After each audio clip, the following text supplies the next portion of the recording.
ஆதாமும் ஏவாளும் பூமியில் வாழ ஆரம்பித்தபோது அவர்களுக்கு 2 மகன்கள் பிறந்தார்கள்.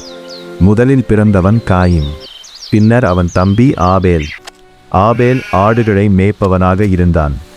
காயின் நிலத்தை உழுபவன். சில காலத்திற்கு பிறகு காயின் தன் நிலத்தின் கனிகளை கர்த்தருக்கு காணிக்கையாக கொண்டு வந்தான். ஆபேலும் தன் ஆடுகளில் முதற் பிறந்தவற்றில் கொழுமையானதை கர்த்தருக்கு கொண்டு வந்தான். கர்த்தர் ஆபேலின் காணிக்கையை ஏற்றார், ஆனால் காயினுடையதை ஏற்கவில்லை. இதனால் காயின் மிகவும் கோபமடைந்தான். அவன் முகம் மாறிவிட்டது. அப்போது கர்த்தர் காயினிடம் சொன்னார், நீ ஏன் கோபப்படுகிறாய்? நீ நல்லதை செய்தால் ஏற்றுக்கொள்ளப்பட மாட்டாதா? நல்லதை செய்யாவிட்டால் பாவம் வாசலில் காத்திருக்கிறது.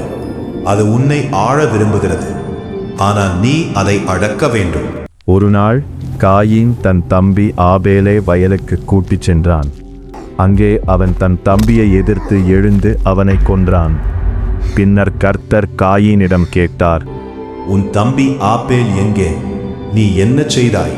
அதற்கு காயின், எனக்கு தெரியாது, நான் என் தம்பியின் காவலாளியா என்று பதிலளித்தான். அப்போது தேவன் சொன்னார், உன் தம்பியின் இரத்தம் பூமியிலிருந்து எனக்கு சத்தமிடுகிறது. கர்த்தர் காயினை தண்டித்தார். நீ பூமியை உழைத்தாலும் அது இனி உனக்கு கனியை அளிக்காது.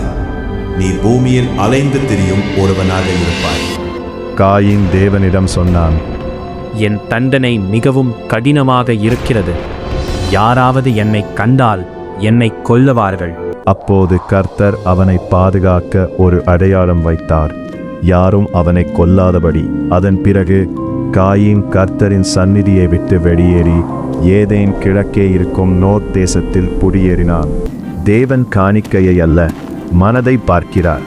பொறாமையும் கோபமும் அழிவை ஏற்படுத்தும், ஆனால் தேவனுக்கு பயந்து நடப்பவன் ஏற்றுக்கொள்ளப்படுவான்.